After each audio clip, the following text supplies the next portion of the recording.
நம்பி நீங்க உண்மையா நினைச்சு போனீங்களோ, அவங்க உங்ககிட்ட நடிச்சதெல்லாம் உண்மை நினைச்சிட்டீங்களோ, உங்ககிட்ட அவங்க சுத்தின ரீல் எல்லாம் எப்போ உண்மை நினைச்சிட்டீங்களோ, உங்ககிட்ட அவங்க பேசின அந்த சதி வார்த்தைகளும் பின்ன சதி வலைகளும் ஏத்த மாதிரி உங்களுக்கு ஏத்த மாதிரி ஜோடிச்சு பேச தெரிஞ்சவங்களால மட்டும்தாங்க இதெல்லாம் சாதிக்க முடியும்.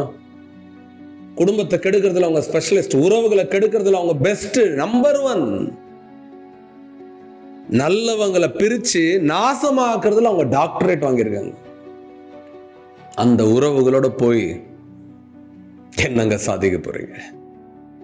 நான் இப்ப சொல்ற போங்க போங்க, நல்லா இருக்கணும் தாங்க நினைக்கிறேன் இப்பயும். ஆனா நல்லா இருக்க மாட்டீங்க. ஏன்னா எனக்கு தெரியும் நீங்க போன இடம் சரியில்லைன்னு.